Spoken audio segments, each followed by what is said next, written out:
ಇವತ್ತಿನ ಪವರ್ ಫೋಕಸ್ನಲ್ಲಿ ಯುದ್ಧದ ಬಗ್ಗೆ ಒಂದಷ್ಟು ಚರ್ಚೆ ಮಾಡೋಣ. ಏನ್ರಿ ಯುದ್ಧದ ಬಗ್ಗೆ ಚರ್ಚೆ ಮಾಡ್ತೀರಿ? ನೋಡ್ತಾನೆ ಇದೀವಿ, ಅಲ್ಲಿ ಪ್ರಾಬ್ಲಮ್ಮು, ಇಲ್ಲಿ ಪ್ರಾಬ್ಲಮ್ಮು, ಅಲ್ಲೆಲ್ಲೋ ಯುದ್ಧ ಆಗ್ತಿರೋದಕ್ಕೆ ಭಾರತಕ್ಕೆ ಸಂಕಷ್ಟ. ಎಸ್, ಅಫ್ಕೋರ್ಸ್ ಭಾರತಕ್ಕೆ ಸಂಕಷ್ಟ ಇದೆ. ಇವತ್ತು ಆಲ್ರೆಡಿ ಕೇಂದ್ರ ಸರ್ಕಾರ ಆಲ್ ಪಾರ್ಟಿ ಮೀಟಿಂಗ್ ಕೂಡ, ಎಲ್ಲ ಪಕ್ಷಗಳ ಸಭೆ ಕೂಡ ಮಾಡಿದೆ. ಒಂದಷ್ಟು ನಿರ್ಧಾರಗಳನ್ನು ತೆಗೆದುಕೊಂಡಿದ್ದಾರೆ. ಯಾವ ರೀತಿ ಯುದ್ಧ ನಡೀತಾ ಇದೆ, ಯುದ್ಧದ ಸಂದರ್ಭದಲ್ಲಿ ಭಾರತಕ್ಕೆ ಏನೆಲ್ಲ ಪರಿಣಾಮಗಳಾಗ್ತಾ ಇದೆ, ಇನ್ನೂ ಎಷ್ಟು ದಿನಗಳ ಕಾಲ ಅಥವಾ ಎಷ್ಟು ತಿಂಗಳುಗಳ ಕಾಲ ಭಾರತ ಈ ಸಮಸ್ಯೆಯನ್ನು ಎದುರಿಸಬೇಕಾಗಿದೆ, ಭಾರತಕ್ಕೆ ಇದು ಯಾವ ರೀತಿ ದುಷ್ಪರಿಣಾಮ ಆಗ್ತಾ ಇದೆ. ಇದರ ಜೊತೆಗೆ ರಾಜ್ಯದ ನೀವು ಬೇರೆ ಬೇರೆ ಜಿಲ್ಲೆಗಳನ್ನು ತೆಗೆದುಕೊಂಡ್ರೆ ಬರೀ ದೇಶ ಒಂದು ಕಡೆ, ಹೌದು ನಾವು ಕರ್ನಾಟಕದಲ್ಲಿದ್ದೀವಪ್ಪ, ಕರ್ನಾಟಕದ ಬಗ್ಗೆ ನಾವು ಯೋಚನೆ ಮಾಡಬೇಕು ಅಂತ ಬಂದಾಗ ಹಲವಾರು ಜಿಲ್ಲೆಗಳಲ್ಲಿ, ಎಕ್ಸ್ಪೆಷಲಿ ಕಲ್ಯಾಣ ಕರ್ನಾಟಕ, ಉತ್ತರ ಕರ್ನಾಟಕ ಭಾಗಗಳಲ್ಲಿ ಪೆಟ್ರೋಲ್ ಡೀಸೆಲ್ ಸಿಗ್ತಾ ಇಲ್ಲ. ಜನ ಪರದಾಡ್ತಾ ಇದ್ದಾರೆ. ಅಟ್ ದ ಸೇಮ್ ಟೈಮ್ ಕೇವಲ ಹೋಟೆಲ್ಗಳ ಕಮರ್ಷಿಯಲ್ ಸಿಲಿಂಡರ್ ಮಾತ್ರ ಅಲ್ಲ, ಡೊಮೆಸ್ಟಿಕ್ ಸಿಲಿಂಡರ್ಗಳು ಕೂಡ ಸಿಗ್ತಾ ಇಲ್ಲ. ಮನೆಯಲ್ಲಿ ಅಡುಗೆ ಮಾಡುವಂಥ ಅಡುಗೆ ಅನಿಲ ಕೂಡ ಸಿಗ್ತಾ ಇಲ್ಲ. ಸೊ ಇದೆಲ್ಲದರ ಬಗ್ಗೆ ಇವತ್ತಿನ ಪವರ್ ಫೋಕಸ್ನಲ್ಲಿ ಚರ್ಚೆ ಮಾಡ್ತಾ ಹೋಗೋಣ. ಯಾವ್ಯಾವ ಜಿಲ್ಲೆಗಳಲ್ಲಿ ಪರಿಸ್ಥಿತಿ ಹೇಗಿದೆ, ಏನೇನಿದೆ, ಇದೆಲ್ಲದರ ಬಗ್ಗೆ ನಿಖರವಾದ ಮಾಹಿತಿಯನ್ನು, ಸಂಕ್ಷಿಪ್ತವಾದ ಸುದ್ದಿಯನ್ನು ನಾನು ಇವತ್ತಿನ ಪವರ್ ಫೋಕಸ್ನಲ್ಲಿ ನೀಡ್ತಾ ಹೋಗ್ತೀನಿ. ನಮಗನ್ನಿಸ್ತಿದೆ ತುಂಬಾ ಇಂಪಾರ್ಟೆಂಟು. ಯಾಕೆಂದರೆ ಸೋಷಿಯಲ್ ಮೀಡಿಯಾದಲ್ಲಿ ಸಾಕಷ್ಟು ಸುಳ್ಳು ಸುದ್ದಿಗಳನ್ನು ಹಬ್ಬಿಸ್ತಾ ಇದ್ದಾರೆ. ಎಷ್ಟೋ ಜನ ಹೆದರ್ಕೊಂಡು ಕ್ಯಾನ್ಗಿನೆಲ್ಲ ಎತ್ಕೊಂಡು ಹೋಗಿ ಪೆಟ್ರೋಲ್ ಡೀಸೆಲ್ ತುಂಬಿಸ್ಕೊಂಡು ಬರ್ತಿದ್ದಾರೆ. ಸೊ ಹಾಗಾಗೋದು ಬೇಡ. ಯಾವ್ಯಾವ ಜಿಲ್ಲೆಗಳ ಪರಿಸ್ಥಿತಿ ಏನೇನು ಇದೆ ಅನ್ನೋದರ ಮಾಹಿತಿಯನ್ನು ನೀಡ್ತಾ ಹೋಗ್ತೀವಿ. Let's go for breaking updates. ಯುದ್ಧದ ಸಂಕಷ್ಟಕ್ಕೆ ರಾಜ್ಯಾದ್ಯಂತ ಗ್ಯಾಸ್ ಮತ್ತು ತೈಲದ ಆತಂಕ ಜಾಸ್ತಿ ಆಗಿದೆ. ಗ್ಯಾಸ್ ಏಜೆನ್ಸಿ ಆಯಿತು, ಇದೀಗ ಪೆಟ್ರೋಲ್ ಪಂಪ್ ಹತ್ರನೂ ಜನ ಕ್ಯೂ ನಿಂತ್ಕೊಂಡಿದ್ದಾರೆ. ರಾಜ್ಯದ ಹಲವು ಕಡೆ ತೈಲ ಮತ್ತು ಬಂಕ್ಗಳಲ್ಲಿ ನೋ ಸ್ಟಾಕ್ ಬೋರ್ಡ್ ಹಾಕಲಾಗಿದೆ. ಇನ್ನು ಹಲವಾರು ಕಡೆಗಳಲ್ಲಿ ಕಿಲೋಮೀಟರ್ ಗಟ್ಟಲೆ ಸರದಿ ಸಾಲಿನಲ್ಲಿ ಜನ ನಿಂತಿದ್ದಾರೆ. ದೊಡ್ಡ ದೊಡ್ಡ ಕ್ಯಾನ್ಗಳನ್ನು ತಗೊಂಡು ಬಂದು ಪೆಟ್ರೋಲ್ ಡೀಸೆಲ್ ಸ್ಟಾಕ್ ಮಾಡ್ಕೊಳ್ತಾ ಇದ್ದಾರೆ ಜನ. ಬೀದರು, ಕಲಬುರಗಿ, ಯಾದಗಿರಿ, ಧಾರವಾಡ, ರಾಯಚೂರು, ಉತ್ತರ ಕರ್ನಾಟಕದ ಬಹುತೇಕ ಕಡೆಗಳಲ್ಲಿ ತೈಲದ ಅಭಾವ ಇದೆ. ಹಲವಾರು ಪೆಟ್ರೋಲ್ ಬಂಕ್ಗಳಲ್ಲಿ ಜನರ ಮಧ್ಯೆ ಹೊಡೆದಾಟ ಆಗಿದೆ, ಗಲಾಟೆ ಆಗಿದೆ. ಯುವಕರ ಮಧ್ಯೆ ಬಟ್ಟೆ ಎಲ್ಲ ಹರಿದಾಡ್ಕೊಂಡು ಗಲಾಟೆ ಮಾಡಿದ್ದಾರೆ. ನೋಡಿ, ಯುದ್ಧ, ಬೇರೆ ಬೇರೆ ರಾಷ್ಟ್ರಗಳ ನಡುವೆ ಯುದ್ಧ ನಡೀತಾ ಇದೆ. ಮಧ್ಯಪ್ರಾಚ್ಯದಲ್ಲಿ ಯುದ್ಧ ನಡೀತಾ ಇದೆ. ಭಾರತಕ್ಕೆ ಎಷ್ಟು ಎಫೆಕ್ಟ್ ಆಗ್ತಿದೆ? ಯಾಕೆಂದ್ರೆ ನಾವು ಬಹುತೇಕ ತೈಲವನ್ನು ಅಲ್ಲಿಂದ ಆಮದು ಮಾಡ್ಕೊಳ್ತೀವಿ. ನೀವು ದೃಶ್ಯಗಳಲ್ಲಿ ಗಮನಿಸ್ತಾ ಇರ್ಬೋದು. ಯಾದಗಿರಿ ಸುಮಾರು 92 ಪೆಟ್ರೋಲ್ ಬಂಕ್ಗಳನ್ನು ಯಾದಗಿರಿಯಾದ್ಯಂತ ಬಂದ್ ಮಾಡಲಾಗಿದೆ. ಬಂದ್ ಮಾಡಿದಾರೆ, ಶಟ್ ಡೌನ್ ಮಾಡಿದ್ದಾರೆ. ಬಿಕಾಸ್ ಅವ್ರ ಹತ್ರ ಪೆಟ್ರೋಲ್ ಡೀಸೆಲ್ ಸಪ್ಲೈ ಇಲ್ಲ. ಸೊ ಏನು ಮಾಡಬೇಕು, ಅಲ್ಲಿನ ಜನ, ಸುತ್ತಮುತ್ತ ಗ್ರಾಮದಲ್ಲಿರೋರು ಏನು ಮಾಡಬೇಕು? ಈ ರೀತಿಯಾದಂಥ ಹಲವಾರು ಸಮಸ್ಯೆಗಳಾಗ್ತಾ ಇದೆ. ಹಾಗಾಗಿ ನಿಮ್ಮ ಟ್ರಾವೆಲಿಂಗ್ ಪರ್ಪಸನ್ನು ಕಮ್ಮಿ ಮಾಡ್ಕೊಳ್ಳಿ. ಅಂದರೆ ತುಂಬ ಅಂದರೆ ಅನಗತ್ಯವಾಗಿ ಓಡಾಡೋದನ್ನು ದಯವಿಟ್ಟು ಕಮ್ಮಿ ಮಾಡ್ಕೊಳ್ಳಿ. ಇದು ಕೇವಲ ಉತ್ತರ ಕರ್ನಾಟಕಕ್ಕೆ ಅಂತ ಹೇಳ್ತಾ ಇಲ್ಲ, ನಾನು ಎಂಟೈರ್ ಕರ್ನಾಟಕಕ್ಕೆ ಹೇಳ್ತಾ ಇದ್ದೀನಿ, ಇನ್ಕ್ಲೂಡಿಂಗ್ ಬೆಂಗಳೂರು. ಸಾರ್ವಜನಿಕ ಸಾರಿಗೆ ವ್ಯವಸ್ಥೆಯನ್ನು ಕೆಲವು ದಿನಗಳ ಮಟ್ಟಿಗೆ ಬಳಸೋದು ಸೂಕ್ತ ಅಂತ ಅನಿಸುತ್ತೆ. ಸದ್ಯಕ್ಕೆ ನೀವು ಯಾದಗಿರಿಯ ದೃಶ್ಯಗಳನ್ನು ಗಮನಿಸ್ತಾ ಇದ್ದೀರಿ. ಹಲವು ಕಡೆ ಯುದ್ಧದ ಸಂಕಷ್ಟದಿಂದ ಸಿಕ್ಕಾಕೊಂಡು, ಯಾದಗಿರಿಯಲ್ಲಂತೂ ಸುಮಾರು 92 ಪೆಟ್ರೋಲ್ ಬಂಕ್ಗಳಲ್ಲಿ ಪೆಟ್ರೋಲ್ ಡೀಸೆಲ್ ಸಿಗ್ತಾ ಇಲ್ಲ. ಅಂಡ್ ನೋಡಿ, ಇದು ರಾಯಚೂರಿನ ದೃಶ್ಯವನ್ನ ಗಮನಿಸ್ತಾ ಇದ್ದೀರಿ. ರಾಯಚೂರಲ್ಲಿ ಕೆಲವು ಪೆಟ್ರೋಲ್ ಬಂಕ್ಗಳಲ್ಲಿ ಪೆಟ್ರೋಲ್ ಡೀಸೆಲ್ ಸಿಗ್ತಾ ಇದೆ. ಅದರಲ್ಲೂ ಸಿಕ್ಕಾಪಟ್ಟೆ ಜನ ಕ್ಯೂ ನಿಂತ್ಕೊಂಡಿದ್ದಾರೆ. ಜನವೋ ಜನ, ಎಲ್ಲಿ ನೋಡಿದ್ರು ಜನ ಕಿಲೋಮೀಟರ್ ಗಟ್ಟಲೆ ಕ್ಯೂ ನಿಂತಿದ್ದಾರೆ ಪೆಟ್ರೋಲ್ ಡೀಸೆಲ್ ಅನ್ನ ತುಂಬಿಸ್ಕೊಳ್ಳೋದಕ್ಕೆ. ನೀವು ದೃಶ್ಯಗಳಲ್ಲಿ ನೋಡ್ತಾ ಇರ್ಬೋದು. ಸದ್ಯ ರಾಯಚೂರಿನ ದೃಶ್ಯಗಳನ್ನ ನೀವೀಗ ಗಮನಿಸ್ತಾ ಇದ್ದೀರಿ.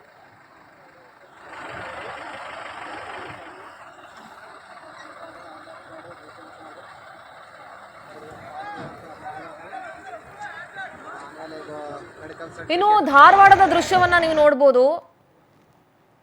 ಧಾರವಾಡ ಇದು ಹೊಡೆದಾಡ್ಕೊಂಡಿದ್ದಾರೆ ನೋಡಿ. ಪೆಟ್ರೋಲ್ ಡೀಸೆಲ್ ತುಂಬಿಸ್ಕೊಳಕ್ ಬಂದವರು ಒಬ್ರಿಗೊಬ್ರು ಶರ್ಟ್ ಕಾಲರ್ ಇಟ್ಕೊಂಡು ಹೊಡೆದಾಡ್ಕೊಂಡಿರೋ ದೃಶ್ಯವನ್ನ ನೀವು ನೋಡ್ಬೋದು.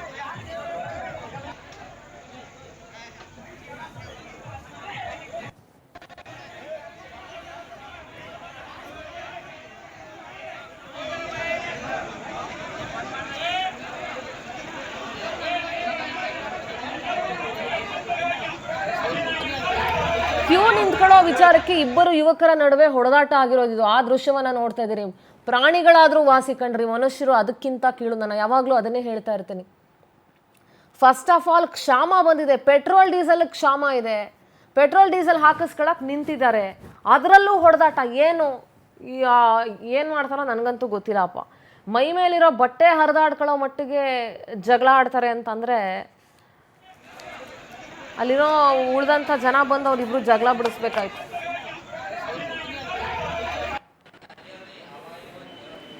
ಆ್ಯಂಡ್ ಈಗ ನೀವು ನೋಡ್ತಾ ಇರೋ ದೃಶ್ಯ ಬೀದರ್ನ ದೃಶ್ಯ. ಬೀದರಲ್ಲಿ ನೋಡಿ, ಕ್ಯಾನ್ಗಳಲ್ಲಿ ಪೆಟ್ರೋಲ್ ಡೀಸೆಲನ್ನು ತಗೊಂಡು ಹೋಗಿ ಸ್ಟೋರ್ ಮಾಡ್ಕೊಳ್ತಿರ್ತಾರೆ. ಒಂದೊಂದು ಮನೇಲಿ 2 ಗಾಡಿ, 3 ಗಾಡಿ, ಈ ಥರದ್ದೆಲ್ಲ ಗಾಡಿಗಳಿರುತ್ತೆ. ಸೊ ಹಾಗಾಗಿ ಒಂದೊಂದು ಮನೇಲಿ 2-3 ಗಾಡಿಗಳಿರುತ್ತೆ.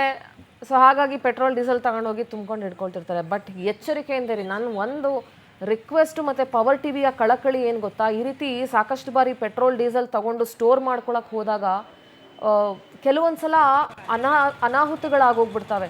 ಪೆಟ್ರೋಲ್ಗೇನೋ ಬೆಂಕಿ ಹತ್ಕೊಳ್ಳೋದು, ಅಥವಾ ಇನ್ನೊಂದೇನೋ ಆಗೋಗ್ಬಿಡೋದು, ಅಥವಾ ಮನೇಲೇನೋ ಜಗಳ ಆದಾಗ ಪೆಟ್ರೋಲ್ ಸುತ್ಕೊಂಡು ಸತ್ತು ಹೋಗ್ಬಿಡೋದು. ಇಂಥ ಘಟನೆಗಳು ಆಗದೇ ಇರೋ ಥರ ನೋಡ್ಕೊಳ್ಳಿ. ಮಕ್ಕಳ ಕೈಯಲ್ಲಿ ನೀವು ಸ್ಟೋರ್ ಮಾಡಲಿಕ್ಕೆ ತೊಗೊಂಡು ಹೋಗ್ತಾ ಇರುವಂಥ ಈ ಪೆಟ್ರೋಲ್ ಡೀಸೆಲ್ ಕ್ಯಾನ್ಗಳಿರಲಿ, ಬಾಟ್ಲುಗಳಿರಲಿ, ಚಿಕ್ಕ ಚಿಕ್ಕ ಮಕ್ಕಳ ಕೈಯಲ್ಲಿ ಸಿಗದೇ ಇರೋ ಥರ ನೋಡ್ಕೊಳ್ಳಿ. ಎಚ್ಚರಿಕೆಯಿಂದ ಇರಿ. I totally understand. ಭಯ ಇರುತ್ತೆ, ಅಯ್ಯೋ ಪೆಟ್ರೋಲ್ ಡೀಸೆಲ್ ಸಿಗದೇ ಇದ್ರೆ ಏನಪ್ಪ ಮಾಡೋದು, ಅಟ್ಲೀಸ್ಟ್ ಒಂದು 2-3 ದಿನ ಇಲ್ಲ ಒಂದು ವಾರಕ್ಕಾಗಷ್ಟಾದರೂ ಸೇವ್ ಮಾಡ್ಕೊಂಡು ಬಿಡೋಣ ಅಂತ ಅಂದ್ಕೊಂಡಿರೋರು ಬಹಳಷ್ಟು ಜನ ಇರ್ತೀರಿ. ಸೊ ಅಂಥ ಸಂದರ್ಭದಲ್ಲಿ ತಗೊಂಡು ಹೋಗ್ತಿರೋರು ದಯವಿಟ್ಟು ಎಚ್ಚರಿಕೆಯಿಂದ ಇರಿ. ಮಕ್ಕಳ ಕೈಯಲ್ಲಿ ಪೆಟ್ರೋಲ್ ಡೀಸೆಲ್ ಕ್ಯಾನ್ ಅಥವಾ ಬಾಟಲ್ ಸಿಗದೇ ಇರೋ ಥರ ನೋಡ್ಕೊಳ್ಳಿ. ಆ್ಯಂಡ್ ಫೈರಿಂದ ಆದಷ್ಟು ಅದನ್ನು ಹೇಗೆ ಸೇಫ್ ಗಾರ್ಡ್ ಮಾಡ್ತೀರಾ ಅನ್ನೋದ್ರ ಬಗ್ಗೆ ಕೂಡ ನೋಡ್ಕೊಳ್ಳಿ.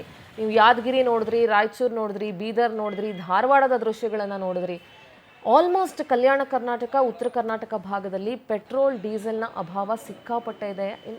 ಬೀದರಲ್ಲಿ ಒಂದು ಹಂತಕ್ಕೆ ಪೆಟ್ರೋಲ್ ಸಿಗ್ತಾ ಇದೆ, ಆದರೂ ಜನ ಬಂದು ತುಂಬ್ಕೊಂಡು ಹೋಗ್ತಿದ್ದಾರೆ ಅಂತ ಅಲ್ಲಿನ ಪೆಟ್ರೋಲ್ ಡೀಸೆಲ್ ಹಾಕುವಂಥ ಅಂದರೆ ಆ ಬಂಕ್ನ ಸಿಬ್ಬಂದಿ ಹೇಳ್ತಾ ಇದ್ರು. ಸೊ ರಾಜ್ಯಾದ್ಯಂತ ಗ್ಯಾಸ್ ಮತ್ತು ತೈಲದ ಆತಂಕ ಸಿಕ್ಕಾಪಟ್ಟೆ ಜಾಸ್ತಿ ಆಗ್ತದೆ. ಕೆಲವು ಕಡೆ ನೋ ಸ್ಟಾಕ್ ಅಂತಲೇ ಬೋರ್ಡು ಹಾಕ್ಬಿಟ್ಟಿದ್ದಾರೆ. ಸೊ ಇದೆಲ್ಲದರ ಬಗ್ಗೆ ಎಚ್ಚರಿಕೆ ಇರಲಿ. ಈ ಸಂದರ್ಭದಲ್ಲಿ ನಾವು ಸ್ವಲ್ಪ ಇತಿಮಿತವಾಗಿ ಉಪಯೋಗಿಸ್ಬೇಕಾಗತ್ತೆ. ಇನ್ನು ಪೆಟ್ರೋಲ್ ಡೀಸೆಲ್ ಅಭಾವ ಮತ್ತು ಸಮಸ್ಯೆಯ ಬಗ್ಗೆ ಪವರ್ ಟಿವಿಯ ವರದಿಗಾರರು ಹಲವು ಕಡೆಯಿಂದ ಗ್ರೌಂಡ್ ರಿಪೋರ್ಟ್ ಕೊಟ್ಟಿದ್ದಾರೆ. ಎಸ್ಪೆಷಲಿ ಯಾದಗಿರಿ ಮತ್ತು ರಾಯಚೂರಿನಲ್ಲಿ ಪರಿಸ್ಥಿತಿ ಹೇಗಿದೆ ಬನ್ನಿ ನೋಡ್ಕೊಂಡು ಬರೋಣ. ದೇಶಗಳಲ್ಲಿ ನಡೆಯುತ್ತಿರುವಂತಹ ಯುದ್ಧದ ಪರಿಣಾಮ ಇದೀಗ ಪೆಟ್ರೋಲಿಯಂ ಸರಕುಗಳಲ್ಲಿ ಸಾಕಷ್ಟು ಸಮಸ್ಯೆಯನ್ನ ಉಂಟು ಮಾಡ್ತಾ ಇರ್ತಕ್ಕಂಥದ್ದು.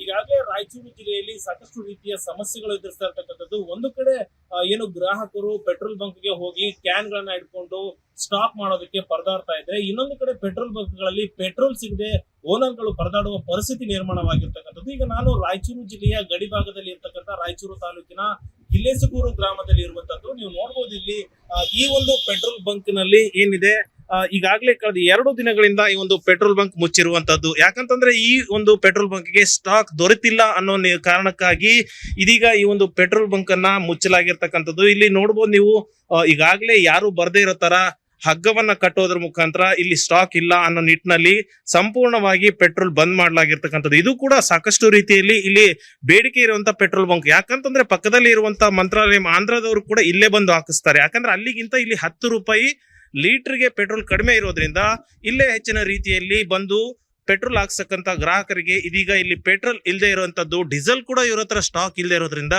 ಇದೀಗ ಇವರು ಈ ಒಂದು ಪೆಟ್ರೋಲ್ ಬಂಕ್ ಅನ್ನ ಮುಚ್ಚಿದ್ದಾರೆ ಅಂತ ಹೇಳಿದ್ರೆ ತಪ್ಪಾಗ್ಲಿಕ್ಕಿಲ್ಲ. ಏನಂತಂದ್ರೆ ಇಲ್ಲಿ ನೋಡ್ಬೋದು, ನಿನ್ನೆಯಿಂದ ಕೂಡ ರಾಯಚೂರು ಜಿಲ್ಲೆಯಲ್ಲಿ ವಿವಿಧ ತಾಲೂಕುಗಳಲ್ಲಿ ಪೆಟ್ರೋಲ್ಗಾಗಿ ಜನ ಪರದಾಡ್ತಾ ಇದ್ದಾರೆ. ಸೊ ಹಾಗಾಗಿ ಈ ಒಂದು ಪೆಟ್ರೋಲ್ ಯಾವುದೇ ಒಂದು ಕಾರಣಕ್ಕಾಗಿ ಇಲ್ಲಿ ನೋಡಿದಂತ ಸಂದರ್ಭದಲ್ಲಿ ಒಂದು ನಿಟ್ಟಿನಲ್ಲಿ ಪೆಟ್ರೋಲಿಯಂ ಏನಾದ್ರೂ ಸಮಸ್ಯೆ ಆಗ್ತಾ ಇದೆಯಾ ಅನ್ನೋ ಒಂದು ಸಮಸ್ಯೆಗಳನ್ನ ಅನುಮಾನಗಳು ಕೂಡ ಕಾಡ್ತಾ ಇರ್ತಕ್ಕಂಥ. ಯಾಕಂತಂದ್ರೆ ಈ ಹಿಂದೆ ಇಂಡಿಯನ್ ಪೆಟ್ರೋಲ್ ಬಂಕ್ ನಲ್ಲಿ ಸಾಲ ಕೊಟ್ಟು ಪೆಟ್ರೋಲ್ ಅನ್ನ ಕೊಡ್ತಾ ಇದೆ. ಆದ್ರೆ ಈಗ ನೇರವಾಗಿ ಹಣ ಡೆಪಾಸಿಟ್ ಮಾಡಿದ್ರೆ ಅಂದ್ರೆ ಕ್ಯಾಶ್ ಅಂಡ್ ಕ್ಯಾರಿ ಲೆಕ್ಕದಲ್ಲಿ ಪೆಟ್ರೋಲ್ ಅನ್ನ ಕೊಡ್ತಾ ಇದ್ದಾರೆ. ಆ ಒಂದು ಸಮಸ್ಯೆ ಭಾರತ್ ಪೆಟ್ರೋಲಿಯಂಗೂ ಕೂಡ ಕಾಡ್ತಾ ಇದೆಯೋ ಗೊತ್ತಿಲ್ಲ. ಹಾಗಾಗಿ ಇದೀಗ ಇಲ್ಲಿ ಪೆಟ್ರೋಲ್ ಇಲ್ದಿರೋದ್ರಿಂದ ಪೆಟ್ರೋಲ್ ಬಂಕ್ ಅನ್ನ ಮುಚ್ಚಿರುವಂತದ್ದು ನಾವು ನೋಡ್ತಾ ಇದೀವಿ. ಮುಂದಿನ ದಿನಗಳಲ್ಲಿ ಏನಾಗುತ್ತೋ ಗೊತ್ತಿಲ್ಲ. ಪೆಟ್ರೋಲ್ ಏನೋ ಸಮಸ್ಯೆ ಜಿಲ್ಲೆಗೆ ಕಾಡ್ತಾ ಇದೆಯಾ ಅನ್ನೋದನ್ನ ನಾವು ನೋಡ್ಬೇಕಾಗಿತ್ತು. ವಿಡಿಯೋ ಜರ್ನಲಿಸ್ಟ್ ಅಬ್ದುಲ್ ಖಾದರ್ ಜೊತೆ ನಿಲ್ಕಡ್ಸೋದಿನಿ, ಪವರ್ ಟಿವಿ ರಾಯಚೂರು. ಇರಾನ್ ಹಾಗೂ ಇಸ್ರೇಲ್ ಯುದ್ಧದಿಂದಾಗಿ ಏನಂದ್ರೆ ಯಾದಗಿರಿ ಜಿಲ್ಲೆಯಲ್ಲಿ ಅದರ ಎಫೆಕ್ಟ್ ಬಹಳ ದೊಡ್ಡ ಮಟ್ಟದಲ್ಲಿ ಕೂಡ ತಟ್ತಾ ಇರ್ತಕ್ಕಂಥದ್ದು. ಈಗ ಸದ್ಯ ನಾವು ಯಾದಗಿರಿ ನಗರದ ಹೊರವಲಯದಲ್ಲಿರ್ತಕ್ಕಂಥ ಒಂದು ಪೆಟ್ರೋಲ್ ಬಂಕ್ ನಲ್ಲಿ ಇರ್ತಕ್ಕಂಥದ್ದು. ಸದ್ಯ ಈ ಒಂದು ವಿಕಾಸ್ ಪೆಟ್ರೋಲ್ ಬಂಕ್ ನಲ್ಲಿ ಏನಂದ್ರೆ ಈಗಾಗಲೇ ಪೆಟ್ರೋಲ್ ಮತ್ತೆ ಡೀಸೆಲ್ ಎಲ್ಲವೂ ಕೂಡ ಖಾಲಿಯಾಗಿದೆ. ಈಗಾಗಲೇ ಗ್ರಾಹಕರು ಕೂಡ ಏನಂದ್ರೆ ವಾಹನ ಸವಾರರು ಕ್ಯಾನ್ ಗಂಟಲೆ ಏನಂದ್ರೆ ಹಿಡಿದುಕೊಂಡು ಇಲ್ಲಿ ವಾಹನ ಸವಾರರು ಕೂಡ ಬಂದಿರತಕ್ಕಂಥದ್ದು. ಎಲ್ಲ ಒಂದು ಕಡೆ ಏನಂದ್ರೆ ಗ್ಯಾಸ್ ಟ್ರಬಲ್ ಆದ ಬಳಿಕ ಏನಂದ್ರೆ ಈಗಾಗಲೇ ಮತ್ತೊಂದು ಕಡೆ ಪೆಟ್ರೋಲ್ ಡೀಸೆಲ್ ನ ಅಭಾವ ತಲೆದೋರಿತಕ್ಕಂಥದ್ದು. ಒಂದ್ ಕಡೆ ಜಿಲ್ಲಾಡಳಿತ ಹೇಳುತ್ತೆ ಯಾವುದೇ ಒಂದು ಪೆಟ್ರೋಲ್ ಆಗ್ಲಿ ಡೀಸೆಲ್ ಆಗ್ಲಿ ಯಾವುದೇ ಇನ್ನಿತರ ಇಂಧನಗಳು ನಮ್ಮ ಹತ್ರ ಸ್ಟಾಕ್ ಎಲ್ಲವೂ ಕೂಡ ಇದೆ ಅಂತ ಹೇಳ್ತಾರೆ. ಆದ್ರೆ ಇಲ್ಲಿ ವಾಹನ ಅವರು ಕೂಡ ಸಾಕಷ್ಟು ಜನಸಂಖ್ಯೆಲ್ಲೂ ಕೂಡ ಏನಂದ್ರೆ ಬೈಕ್ ಗಳಾಗಿರ್ಬೋದು, ಕಾರ್ ಗಳಾಗಿರ್ಬೋದು ಎಲ್ಲವನ್ನು ಕೂಡ ಅವರು ತೆಗೆದುಕೊಂಡು ಬರ್ತಾ ಇದಾರೆ. ನಾನಾ ಕಡೆಗಳು ಹೋಗ್ಬೇಕಾಗುತ್ತೆ.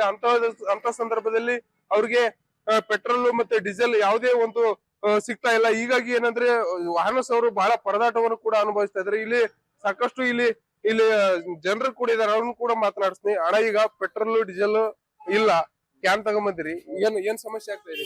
ಏನಿಲ್ರಿ, ನಮ್ಗ ಟ್ಯಾಕ್ಟ್ರಿಗ್ ಇಲ್ರಿ, ಅದಕ್ಕ ಸ್ಟಾಕ್ ಆದ ಏನ್ ಮಾಡ್ಯಾರ ಗೊತ್ತಿಲ್ಲ ನಮ್ಗ. ಆದ್ರ ಎಲ್ಲಾ ಮುಚ್ಕೊಂಡ್ ಹೋಗ್ಬಿಟ್ರ ಪೆಟ್ರೋಲ್ ಬಂಕ್ ಅವು. ಏನು ಕೇಳಿದ್ರಿ? ಏನ್ ಯಾರಿಲ್ರಿ ಇಲ್ಲಿ ಹೇಳಕ್, ಯಾರಿಲ್ಲ. ಇಲ್ಲ ಅಂತ ಹೇಳಕತ್ತ. ಇಲ್ಲ ಅಂತ ಹೇಳಕತ್ತ. ಬಹಳ ಸಮಸ್ಯೆ ಆಗ್ತದೆ. ಸಮಸ್ಯೆ ಆಗತ್ತೆ. ಗಾಡಿಗಳೆಲ್ಲ ನಿಂತು ಬಿಡ್ತಾವೆ. ಹೌದೌದ್ರಿ. ಈಗ ಎಷ್ಟು ದಿನ ಆಯ್ತು?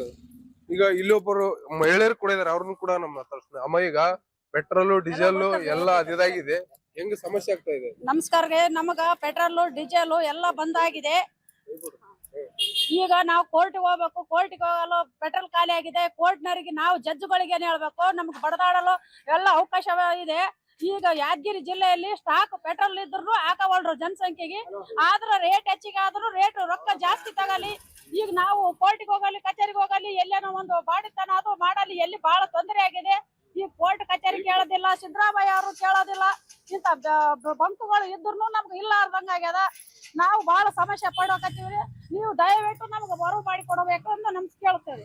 ನೋಡಿದ್ರಲ್ಲ, ಇದು ಏನಂದ್ರೆ ಇಲ್ಲಿನ ಮಹಿಳೆ ಏನಂದ್ರೆ ಅವರು ಕೋರ್ಟ್ಗೆ ಮತ್ತು ಬೇರೆ ಬೇರೆ ಭಾಗಗಳಿಗೆ ಹೋಗ್ಬೇಕು. ಆದ್ರೆ ಪೆಟ್ರೋಲ್ ಮತ್ತೆ ಡೀಸೆಲ್ ಇಲ್ಲದ್ರಿಂದಾಗಿ ಏನಂದ್ರೆ ಅವ್ರಿಗೆ ಸಾಕಷ್ಟು ತೊಂದರೆಗಳು ಕೂಡ ಆಗ್ತಾ ಇದೆ. ಈಗ ಈ ಹಿಂದಲೂ ಕೂಡ ಏನಂದ್ರೆ ಸರ್ಕಾರ ಯಾವುದೇ ಸಮಸ್ಯೆ ಇಲ್ಲ ಅಂತ ಹೇಳುತ್ತೆ, ಆದ್ರೆ ನಮ್ಗೆ ಸಾಕಷ್ಟು ಸಮಸ್ಯೆ ಆಗ್ತಾ ಇದೆ. ಕೂಡಲೇ ಏನಂದ್ರೆ ರಾಜ್ಯ ಸರ್ಕಾರ ಮತ್ತು ಕೇಂದ್ರ ಸರ್ಕಾರ ಈ ಒಂದು ಕರ್ನಾಟಕ ರಾಜ್ಯಕ್ಕೆ ಏನಂದ್ರೆ ಅವರು ತ್ವರಿತಗತಿಯಲ್ಲಿ ಇಲ್ಲಿ ಏನ್ ಬೇಕಾಗಿದೆ ಅದೆಲ್ಲ ಅಗತ್ಯತೆಗೆ ತಕ್ಕಂತೆ ಏನಂದ್ರೆ ಪೂರೈಕೆ ಮಾಡ್ಬೇಕಂತ ಕೂಡ ಅವ್ರು ಹೇಳಿರ್ತಕ್ಕಂಥದ್ದು.